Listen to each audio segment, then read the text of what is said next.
Hi everyone, welcome to ELI, the place where you get your daily dose of inspiration for entrepreneurship. And today we have with us Mr. Aaquib Wani, the founder of Aaquib Wani Design. Aaquib was recently featured in Forbes 30 under 30 list. Hi Aaquib, welcome to ELI. Thank you so much, Priya, for having me. It's a complete honor to be a part of this and share my journey with you guys. I really look forward to sharing all my experiences with whoever's tuned in and listening to us right now. Uh, Aaquib, tell us about yourself. Please introduce yourself. Okay, I am a designer, an artist, also a musician, and how I got here, it's quite a long one. In fact, it takes me back to my school, my childhood days, honestly. And firstly, in fact, I'll tell you what all I do right now before we get back into the past. I We design weddings, we design interiors here, we design brands, we design brand launches. We are an experiential design firm, and we also design music festivals. So there's anything and everything that's got to do with design. Oh yeah, in fact, even these fancy jackets that I always wear, this is something that we also do because I one day just realize, okay, this is something I want to do. So that's pretty much everything that we say comes under design is something that we all love to do. Anything that's new, challenging for us, we'll take it on. So we're not limited to just, let's just say, designing a logo or designing a wedding for that matter. So anything and everything that comes under the umbrella of design, we'll take it on. And other than that, it's been great uh, last couple of years for us to have our own studio finally, and have a team that's building slowly growing up. So yeah, that's short little introduction about me. Okay. Now, can you tell us about your venture? Like, what kind of, how many people are there? First of all, associated with you, and what kind of problems you have been solving, or what kind of values have you been providing to other people? Sure. So basically, as of now, we've got we have people working remotely, and we've got people working in the studio as well. So you've got interns from Srinagar. Obviously, that's somewhere I belong from as well. We've got two interior architects. We've got an architect in house. Then we've got a 3D artist. Then there's Anjata who handles pretty much everything running the show here. Then accounts, this that. That's something that's a part of it. So it's pretty much a small team, also because COVID happened, and one had to scale it down because we didn't want to overburden ourselves with things, so we had to sort of keep it low that way. So that's what we have as of now. And it's we're getting into a place where we're possibly going to be looking at hiring more designers, but that's in the time to come. Okay. Now tell us your story. Like, what path did you take to reach to this point? And also after that, you want to mention about your vision, where you want to take it going forward. Okay, I'll answer the first part first. So my journey, it's odd because I'll tell you one thing.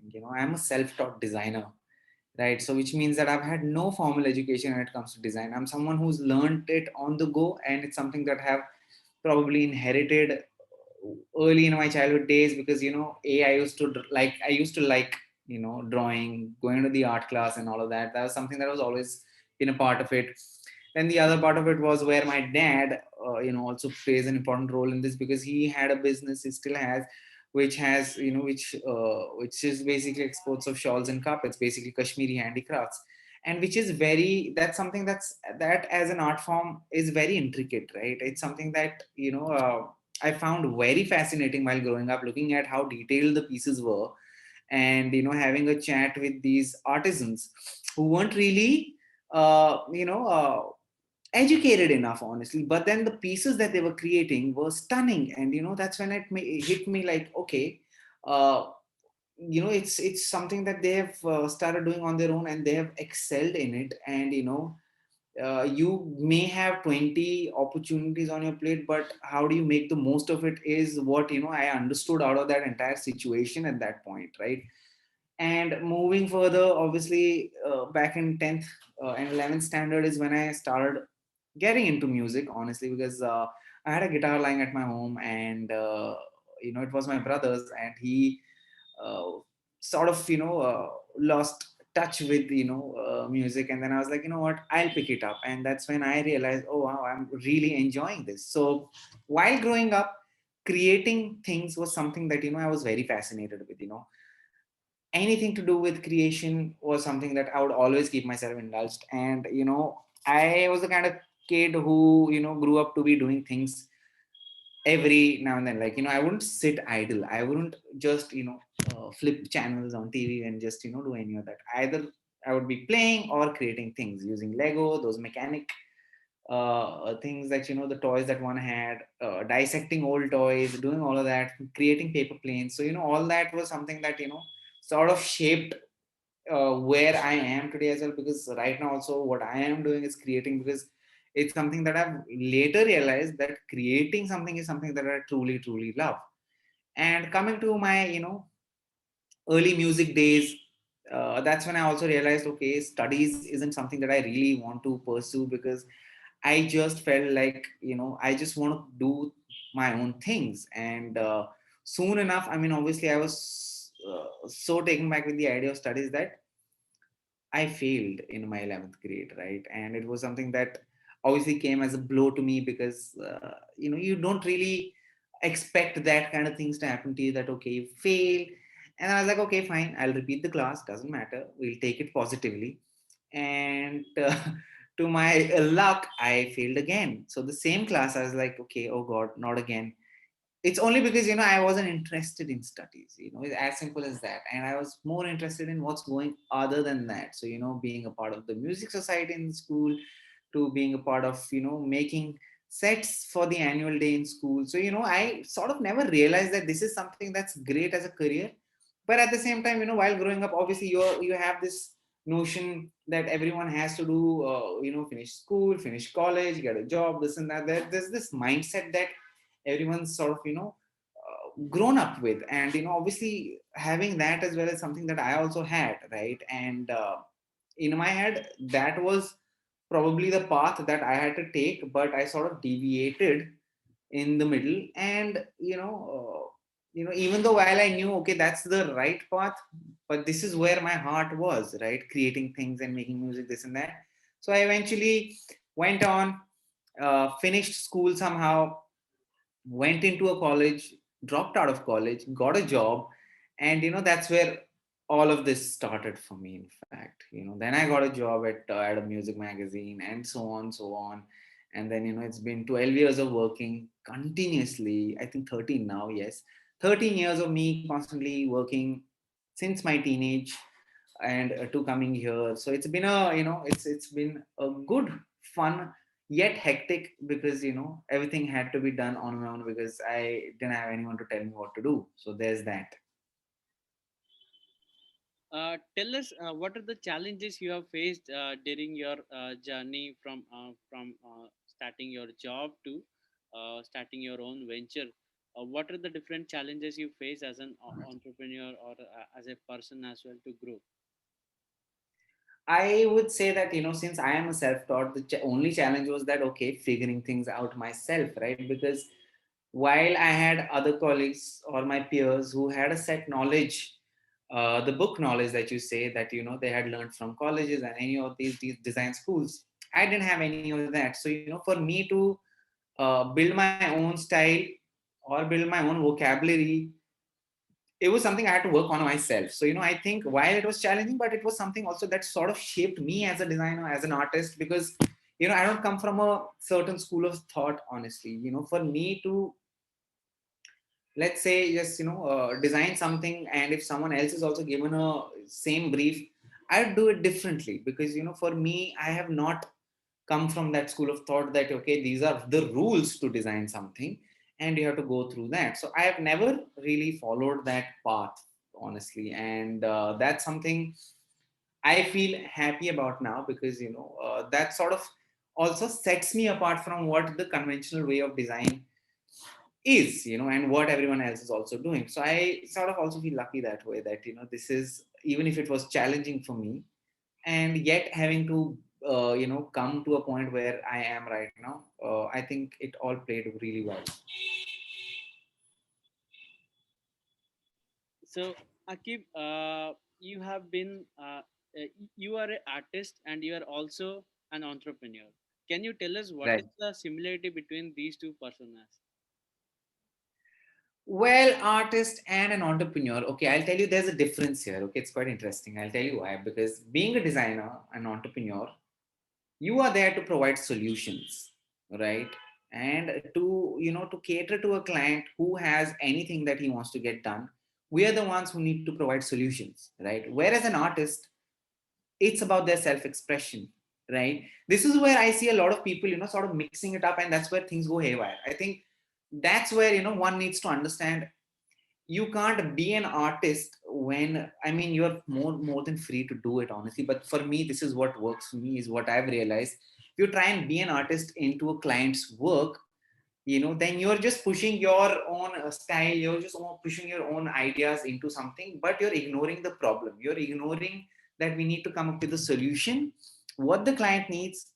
And and in the process of that, we end up either losing the client or coming up with a product that the client would probably not relate with, right? And when I say the client needs to relate with it, because see, being an entrepreneur, we're catering a service, right? We're catering to people. We need to give them our services, the kind of ideas that we have. We need to probably mold them in and give them, package it beautifully to a client, let's say. And it should be something that a client feels, okay, yes, I had a problem. In this case, problem is basically, coming up with a product and giving out, putting that product out. How do they do it? I'll take an example of, I have to design a packaging for, let's just say, a phone. I'm just going to quickly take an example like that. And rather than focusing on the features of the phone, I am just making the box look beautiful and colorful, making it have whatever, like flowers or butterflies, this and that, which completely ignores what the phone actually does, right? So that's where I feel, as an entrepreneur, one needs to think, as a designer, what is it that people will see on it and what will they perceive, right? So that's something that they truly, this is where, one needs to draw a line and say, okay, things can still be beautiful if there is, it's been done in a way that we're communicating it to the audience as well. So I think that is something that, I early in my days, I realized, okay, I can be an artist, but I can be an artist to my own things that I want to create in my own free time. So I have the freedom to do those things, and I can still, express my artistic freedom on things that I want to do. Whereas catering to clients, I feel that, it's about them, it's about their needs, it's about the audience we're reaching out to.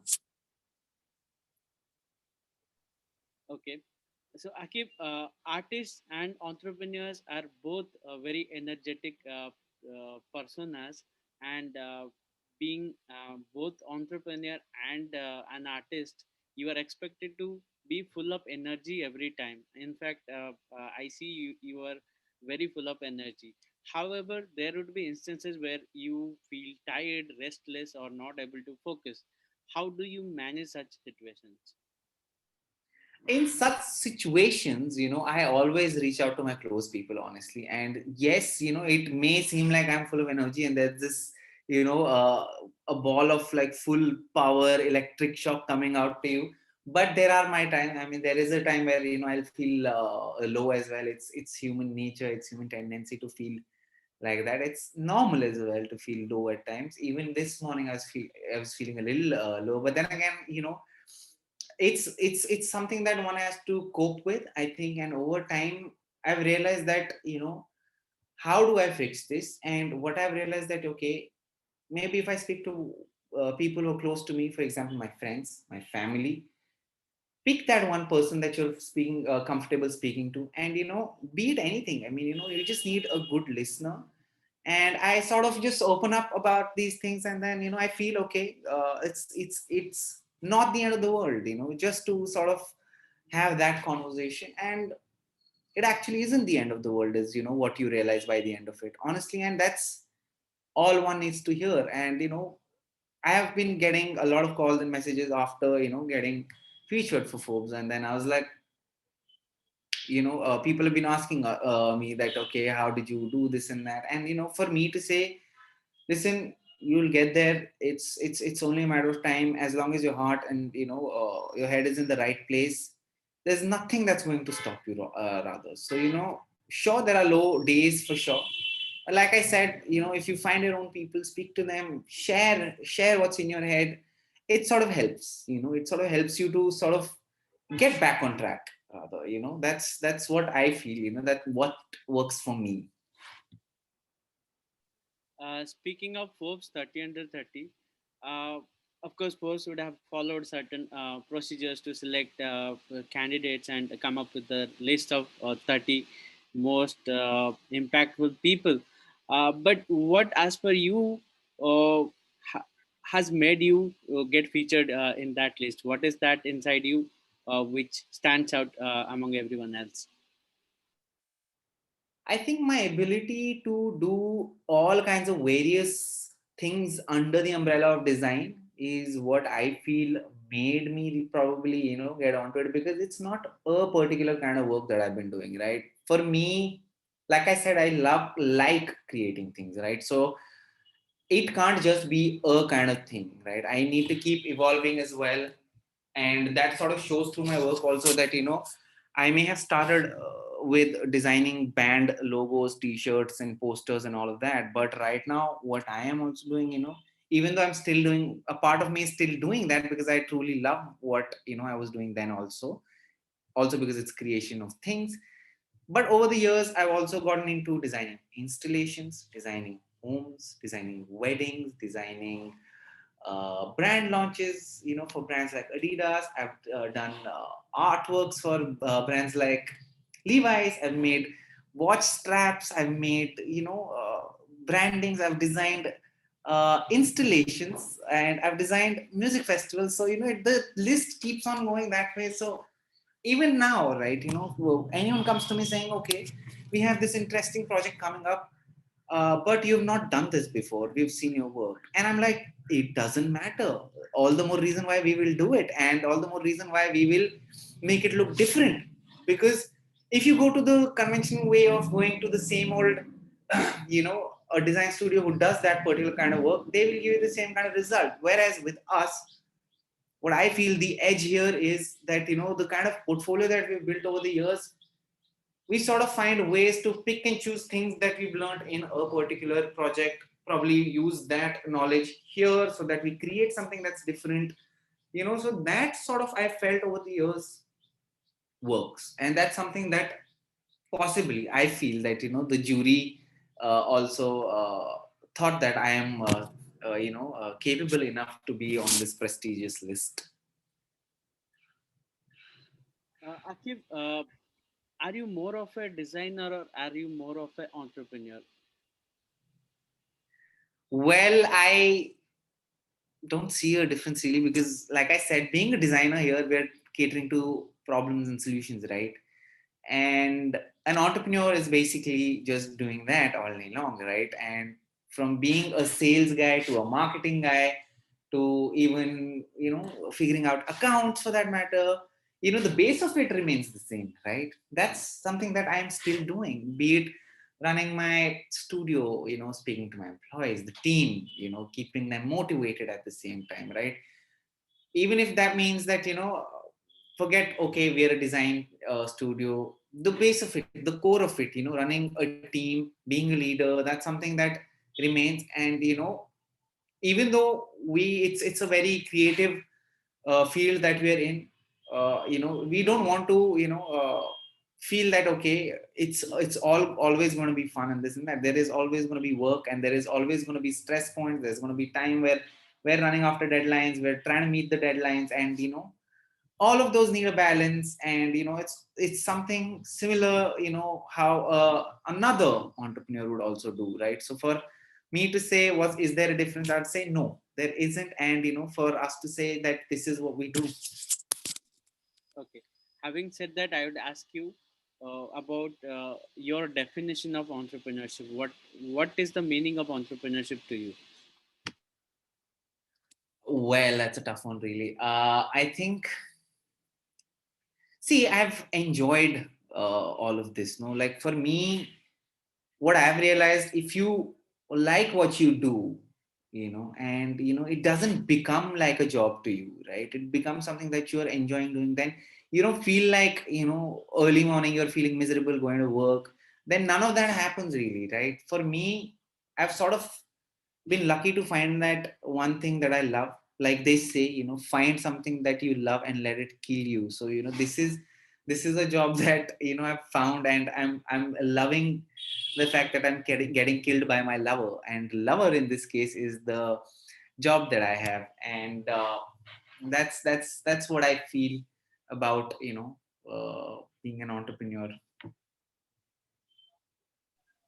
Okay. This is probably my final question to you. Tell us what are the lessons you have learned as an entrepreneur, which our listeners can take away from this podcast series and apply to their ventures as well. Okay, lessons that I've learned as an entrepreneur. Okay, it's something that I feel, take it easy, go slow. The key here is that you need to realize that whatever happens, to you, you're the sole reason for what is happening, what are the results that are happening. So everything that you're doing really happens around that. So you don't have to be like everybody else, honestly, or even like stuff that everyone likes. You can build your own identity that way, right? Everything that comes to you as a challenge is only because you can and will figure it out, honestly. And there's a lot more. One can obviously keep on talking about this, but like I said, it definitely gets tough before it gets easy.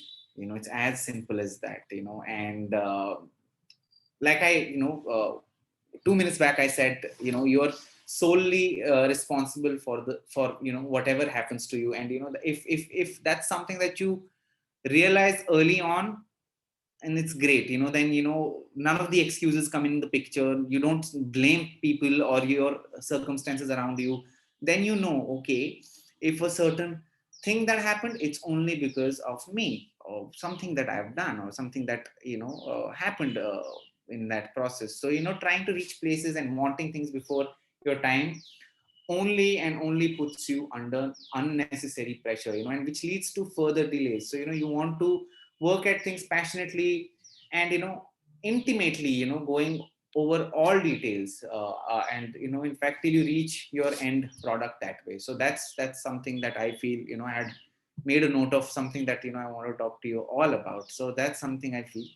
Whereas by the end of it, there's one motto that we all go through in our studio. Something that I learned as growing up is "Aadha roti khayenge, sar nahi jhukayenge" is what I say. So there's that. I think that is a very interesting message to go away with. Uh, but another question, just that I am very curious to know. Um, let's say I give you a time machine and you can go back to your 10th standard.